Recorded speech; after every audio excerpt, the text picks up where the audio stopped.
The Petraeus report on Iraq. Does it reflect reality? Senior editor Paul Jay talks with Real News Network political analyst Aijaz Ahmad. The Petraeus report does not discuss the refugee crisis. Yes, the refugee crisis is so extreme that the very United Nations, which were talking about 2 million internal refugees, is now talking about 2.2 million internal refugees in just 3 months. Because every month it is increasing by 60,000. A quarter of the population now almost has been rendered refugees.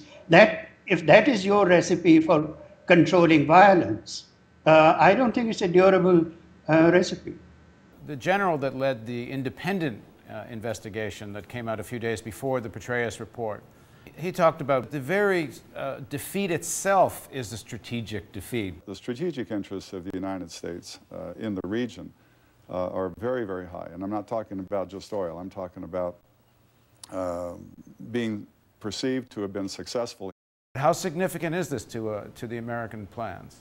I think it is very much at the heart of it. Mr. Bush's most recent constant references to Vietnam, and we are not going to repeat the mistakes of Vietnam, and by that he means that the United States is not going to withdraw from it. The lessons that they are withdrawing, and they are saying it constantly, that what we are looking at in Iraq is a Korean model of long-term presence. Now that model, there have been US troops there for 60 years. What makes the situation, I think, much worse is that in Vietnam, the strategic defeat came at a time when the United States economy was at the height of its prosperity. And it was towards the end of that war that some degree of stagnation began to set in. Now you have a situation in which the US economy is in such bad shape that it cannot sustain that kind of commitment.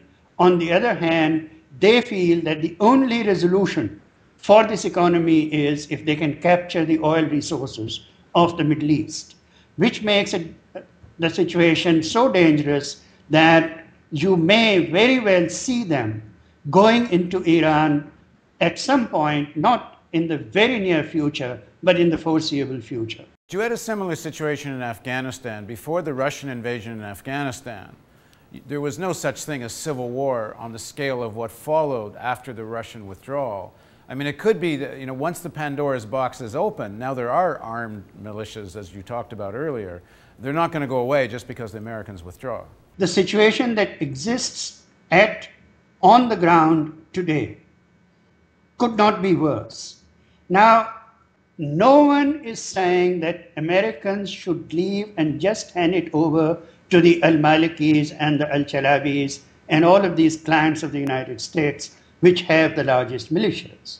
Of course not. You have to bring in the major regional players and neighboring countries such as Russia and China in a different kind of mechanism which is designed precisely to supervise that transition from the Americans to a free and fair election, disarming of the militias and so on, which can all be done.